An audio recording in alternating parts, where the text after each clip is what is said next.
Yang jawab woi dulu dia doang. Yang lain lu dia doang yang woi lu.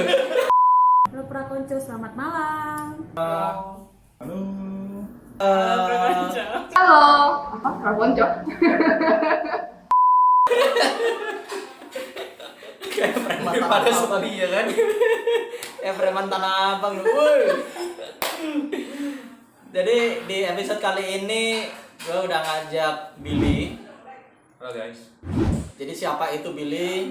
Billy adalah yang dikerjain sama Ella waktu di video Truth Order sama Ella dan Vivi. Ini videonya. Bill, aku tuh bukan boneka. No. Nah, Bill, waktu dikerjain tuh lu lagi ngapain, Bill? Kerjaan yang mana ya? Mana udah lupa. Apa karena saking dikerjainnya, Jadi gua nggak tahu. lu di telepon itu yang gue bukan boneka ya. Oh iya. Iya, itu lagi di mana ya? Cuma yang jelas gua kaget banget sih. Ini karena si Ella nggak pernah nelpon dan hampir nggak pernah ngehubungin gua kan. Tiba-tiba dia nelpon, Bill. Dia bilang apa? Bill, gue tuh bukan boneka. Iya, Bill, gua bukan boneka. Hah? Terus dimatiin gitu sama dia. Ini kenapa sih ini orang? Enggak jelas Terus banget. gue sempet nelpon balik sih kayaknya. Terus nggak diangkat sama dia, kurang ajar ya bener-bener. Karena videonya belum kelar. Ya abis itu setelah berapa jam berikutnya terus dia bilang katanya dia dikerjain katanya gitu. Oh gitu. Tapi kok dia dikerjain, dia malah ngerjain gue ya. Jadi kita kan lagi main Truth Order. Oh gitu. Nah, karena waktu itu gue yang berani jawab ya. Gue berani jawab, jadi si Ella sama Vivi harus berani buat dikerjain. Nah, dapatnya adalah mereka harus nelpon temen dan bilang, aku tuh bukan boneka. Itu kayaknya ide dari Vivi dah itu dah. Oh gitu. Jadi Kayak kita ngambil kartu gitu. kayak lagu gitu ya. Keke. Oke. Nah, ini lagunya. Gak mau ngerjain editor gue gantian. Oh gitu. Enggak, tadi kan lu cerita nih, lu sering dikerjain sama Ella gitu kan. Emang lu dikerjain apa aja sama dia? Duh, gua nggak tahu sih sebenarnya dia ngerjainnya sengaja atau enggak. Cuma gue sering banget tuh yang kayak sama dia diajak ke suatu tempat nih, nongkrong nih atau di mana gitu. Kadang-kadang bahkan tugas gereja, kadang-kadang ngajak tugas, lu udah tahu ya apa Tugas kor bukan? iya, tugas tata laksana. Dia ngajak tugas tapi dianya nggak dateng. Ya jadi gue ngapa lah Sama. gue diajaknya sama dia tapi dia nggak dateng. Gue tadi nyampe sini jam 7. Gue tanya lu di mana lah. Bentar belum nyampe. Gue nungguin depan rumah sampai 7:30. Emang anak sini kebiasaannya buruk kan? Elah, woi. Kita jadi gibahin orang. Sudah terbiasa deh sepertinya. Jadi lu disuruh gue datang ikut tugas, padahal dia juga nggak datang Dia gitu. juga nggak datang, gue nggak tahu sih. Tujuannya apa? Dan sering. Tata laksana itu gue dikerjain 2-3 kali.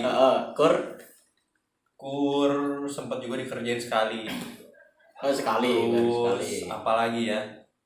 Ada lagi pokoknya. Kayak hari ini aja lu nggak tahu mau ngapain ya? Iya.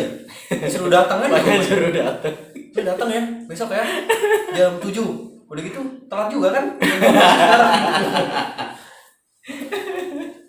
Ya begitulah suka dukanya. Suka duka punya temen kayak begitu ya. Iya. Nah terus Bil, gue kan dapat cerita dari Ella nih kalau lu kan di sekolah pilot ya Bil, bener nggak sih? Iya, sekolah penerbangan. Jadi Sekolah penerbangan. jadi emang gue tahun lulus SMA itu tahun 2013. Setelah gue lulus SMA, berkutat dengan pikiran gue mau kuliah di mana gitu. Awalnya gue pengen engineering, mekanik ya. Nah terus emang habis itu ya lambat laun gue nggak nemu nih gregetnya di situ, di engineer itu. Iya, engineer. Terus akhirnya nyokap gue yang ngusulin kenapa nggak jadi pilot aja gitu. Jadi pilot enak loh, ini segala macam. Akhirnya gue butuh waktu buat nyari tahu. Nah sekolahnya di mana dan jenjang karirnya seperti apa gitu. Nah gue butuh waktu sekitar ya setahun sampai 2 tahun lah. Jadi akhirnya pada tahun 2015 gue masuk sekolah penerbangan gitu. Terus selama 2013 sampai 2015 itu lu ngapain? 2013 sampai 2015 itu ya gue nyari tahu soal info itu, nyari taunya. Terus ada proses tesnya juga. Jadi proses tes di masuk sekolah penerbangan itu beda banget 180 derajat sama masuk yang namanya universitas. Oh gitu. Tesnya itu banyak banget. Jadi bisa sampai 7 sampai 8 tahap gitu. Panjang banget ya? Iya, panjang. Dan itu memakan waktu 2 tahun mungkin. Makan waktu untuk tesnya kurang lebih 6 sampai 7 bulan. 6 sampai 7 bulan. Berarti di bulan-bulan yang lain tuh lu masih berkutat untuk nyari tahu tentang sekolahnya, jenjang karirnya seperti apa, tentang profesi pilot itu sendiri ya. Ya, betul. Nah terus sebenarnya itu mau gue tanyain lagi sih, mau ke pertanyaan berikutnya sih. Apa tuh? Pilot itu sebenarnya cita-cita lu dari kecil apa bukan sih? Sebenarnya sih enggak sih.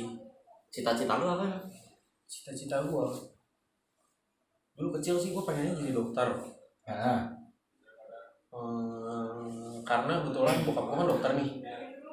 Jadi gue melihat bokap gue itu sebagai figur seseorang yang bisa buat gue jadiin acuan untuk cita-cita gitu loh. Gitu. Pada awalnya gitu. Cuman seiring berjalannya waktu, gue juga maksudnya gini, dokter kan jenjang karirnya kan nggak pendek, itu juga panjang.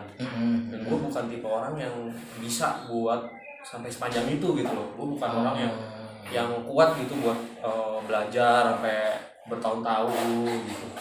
Gak kuat gue serius deh. Gue gak kuat. Gue gak bisa disuruh di belakang meja berjam-jam gitu, gue gak bisa. Berjam-jam aja gue gak bisa, apalagi bertahun-tahun.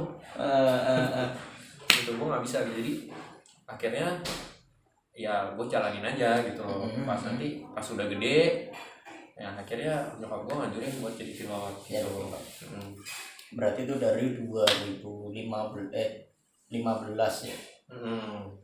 13 ya, sorry ya. 13 gue lulus SMA. Dari 13 lulus SMA lu bingung sama engineer tapi lu nggak merasa jiwa lu di situ, jadi nyokap lu buat pilot gitu ya. Entah lu buat kenapa nggak jadi pilot aja gitu ya. Iya, betul. Hal apa yang akhirnya membuatmu untuk oke lah aku cobalah gitu untuk jadi penerbang? Ya jadi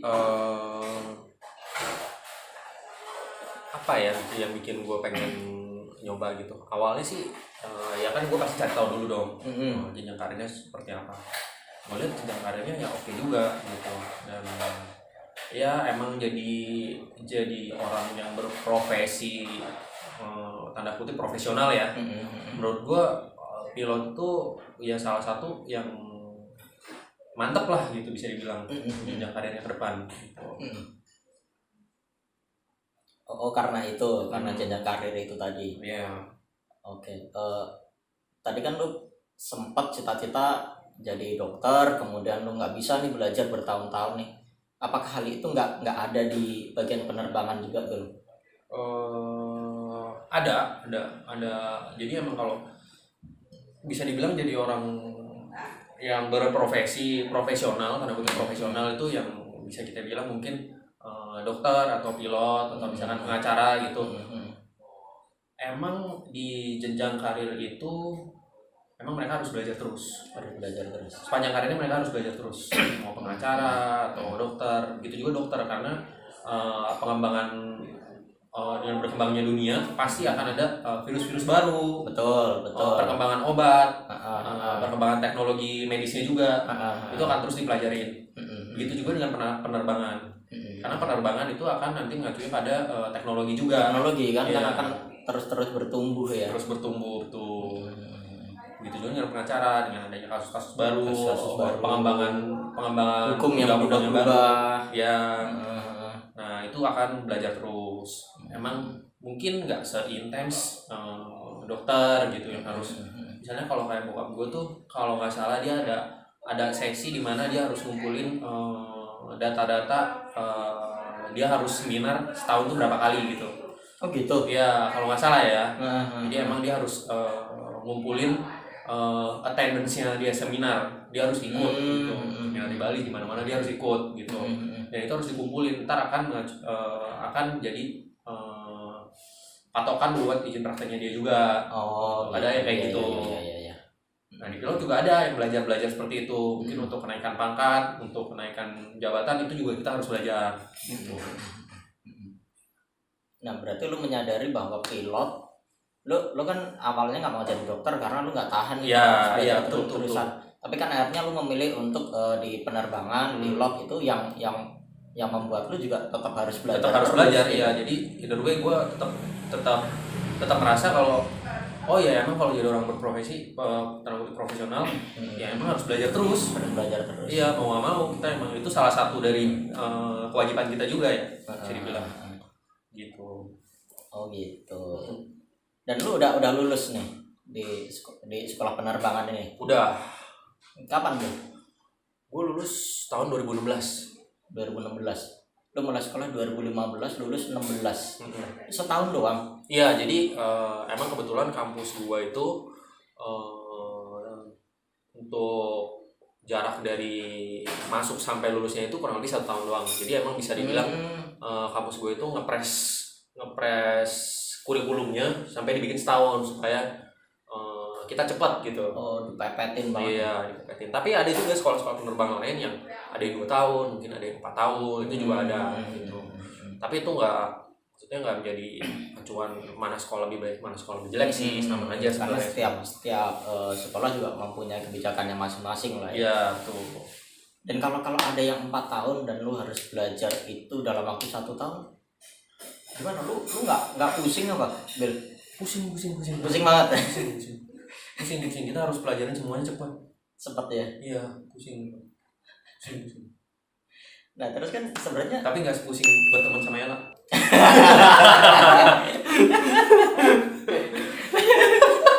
dia lagi.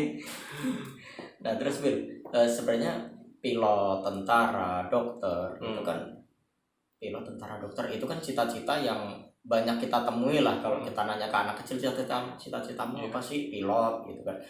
Nah mungkin ada nggak lu bisa nggak sharing pengalaman buat teman-teman nih yang anaknya punya cita-cita untuk jadi pilot, atau yang mungkin nggak cuma waktu sekarang mereka masih kecil lah, mungkin ada juga nih yang udah SMA, udah waktunya untuk memikirkan gue mau jadi apa gitu. Kalau ada yang mau jadi pilot, apa sih yang harus disiapin? Jadi yang jelas itu kalau jadi pilot itu kalian harus siapin yang namanya fisik itu harus selalu prima. Kalau pilot, kesehatan dijaga sama ya tentunya rajin olahraga ya. Kalau bisa rajin olahraga, sama mata nggak boleh minus ya katanya. Boleh sih sebenarnya minus, cuma kacamata tuh harus dipakai. Yang nggak boleh silinder. Silinder nggak boleh. Silinder bahaya karena nggak bisa lihat garis lurus. Iya betul. Ya kan? Orang silinder lihat pagar yang garis-garis saya itu biasa pusing tuh. Kalau orang silinder. Terus kemampuan berbahasa Inggris. Berbahasa Inggris jangan lupa untuk dipertajam lagi. Kemampuan berbahasa Inggris sama untuk sekarang sih udah bisa ya, teman-teman yang yang SMA-nya jurusannya IPS udah bisa. Kalau dulu pas zamannya gue nih kan harus IPA gitu. Pas zamannya gue dulu harus IPA, cuma sekarang yang IPS udah bisa. Sekarang IPS udah bisa ya. IPS udah bisa. Ya paling kalau masalah pelajaran sih, pilot itu pembelajarannya nggak ada yang kebanyakan kan mungkin mikir fisika gitu kan, dengan terbang. Emang ada fisikanya, fisika matematikanya ada. Ya dikuatin lagi. Emang nggak dalam banget sih, cuma ya nalarnya harus bisa gitu, harus bisa.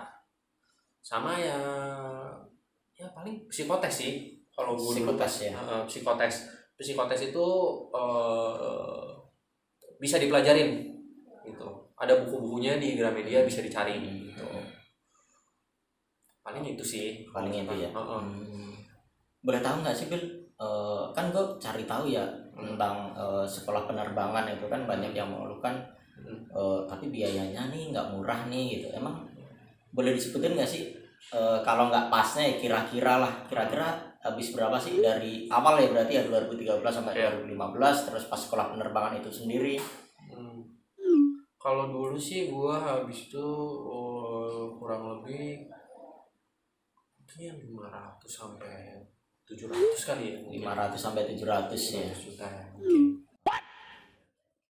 Tapi segitu. Tapi ada jalur beasiswa gitu juga nggak sih?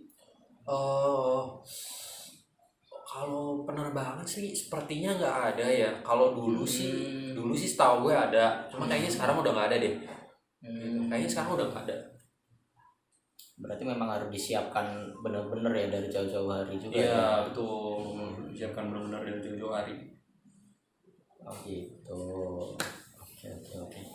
Tuh teman-teman udah terjawab ya pertanyaannya ya. Ada di sini yang nanya. Ada. Jadi kan gue sebelum sama lu kan gue nanya-nanya dulu. Gue mau interview sama yang udah sekolah penerbangan nih calon pilot ya berarti ya. Ya amin. Ada COVID nih gimana nih? COVID. Emang kenapa COVID?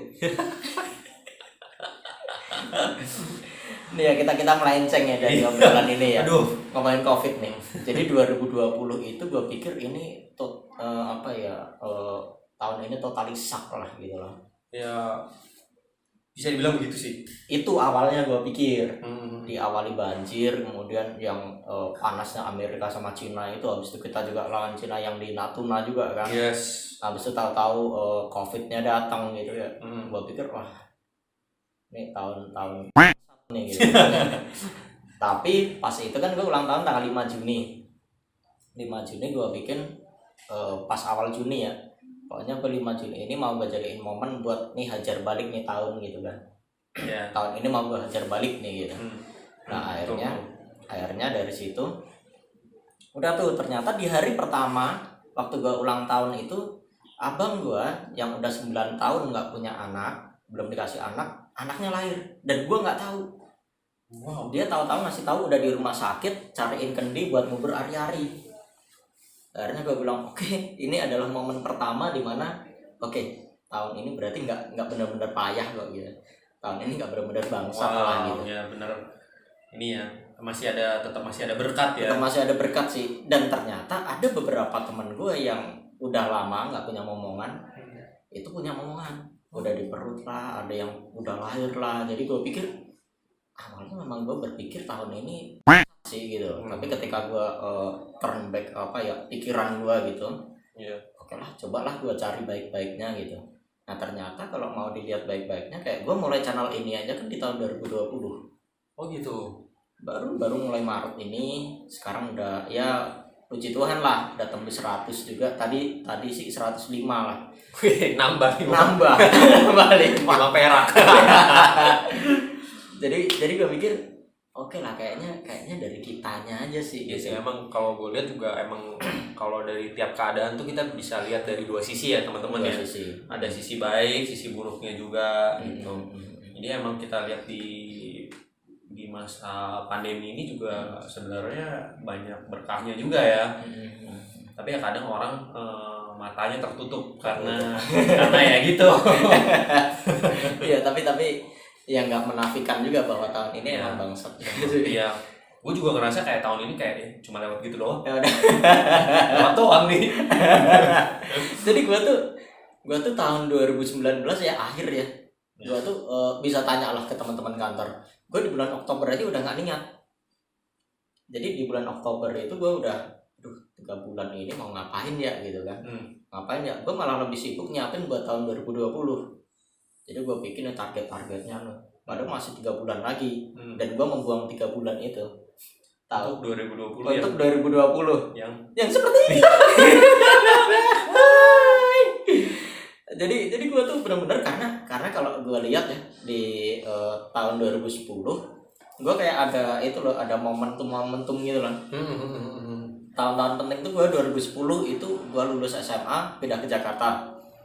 Tanggal 3 Juni 2010 gue nyampe Jakarta. 2015 itu adalah pertama kali gue kerja. Tanggal 9 Maret 2015. Jadi 10, 15 dan gue berharap 2020 ini jadi momen emas gue lagi gitu. Iya. Gue kerja di bulan Maret dan gue dapat rumah pertama itu di bulan Agustus. Karena gue udah nabung sebelumnya kan. Tahu-tahu di bulan Agustus ada ditawarin rumah nih DP-nya segini, cicilan segini. Gue hajar aja kan. Jadi gue pikir kayaknya 2020 nih gue optimis nih gitu lah. Optimis nih bangun malam aja masih bakar-bakar gitu kan. Pagi-pagi buka rumah banjir coy. Bakar apa rumah? Rumahnya dibakar. Bakar ikan lah coy. Buka pintu ya kan tanggal 1 pagi. Kok begini? Gue udah feeling nih, Celup kakinya. Kayaknya parah nih gitu kan. Dan ternyata ya itu tadi sampai ada COVID itu tadi. Dan gue pas gue berpikir bahwa ini kacau ini tahun ini, gue cuma gini sih, oke, sekacau-kacau tahun ini akan datang waktu-waktu yang baik juga gitu loh. Ya, gue juga percaya itu sih. Ya kan, jadi ketika sekarang wisata pada hancur-hancuran, wisata hancur-hancuran, tapi gue yakin kita juga yang lama di rumah nggak bisa ngapa-ngapain, kalau emang udah reda semua pasti wisata akan melonjak lagi kan. Melonjak lagi, gue juga setuju itu. Akan melonjak lagi. Nah dari situ gue langsung belajar, oke lah, tahun ini adalah bisa jadi tahun persiapan juga. Persiapan untuk apa? Sekarang begini, kayak tanah lah. Gue di desa kan tinggalnya kan. Gue kan dari desa. Orang-orang itu belum musim hujan itu tanahnya, sawahnya itu udah dipacul-paculin gitu kan. Nah dipacul-paculin. Gue kan bingung ya, hujan aja belum, ini pada ngapain gitu kan. Nah akhirnya bokap gue yang ngajarin. Bokap gue bilang, mereka macul sawah itu karena ketika hujan itu datang, sawahnya siap. Oh gitu ya. Itu jangan sampai ketika hujan datang tanahnya belum disiapkan. Oh gitu. Nah itu pelajaran hidup sih yang buat gue penting juga sih.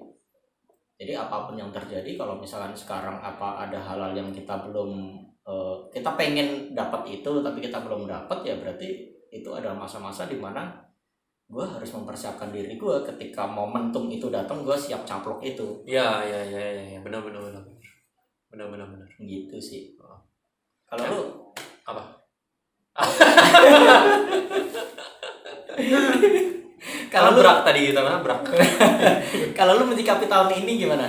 Ya kurang lebih sama sih kayak lu. Gue melihat juga kayak, ya kok ini sucks banget sih.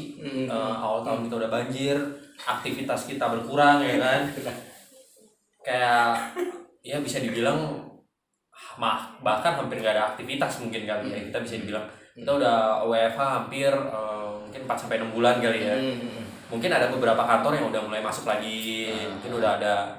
Tapi kan kebanyakan masih WFH atau mungkin ya berusaha untuk produktif tetap di rumah.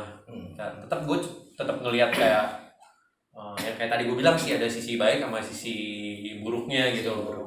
Setiap keadaan, tinggal gimana cara kita lihatnya aja.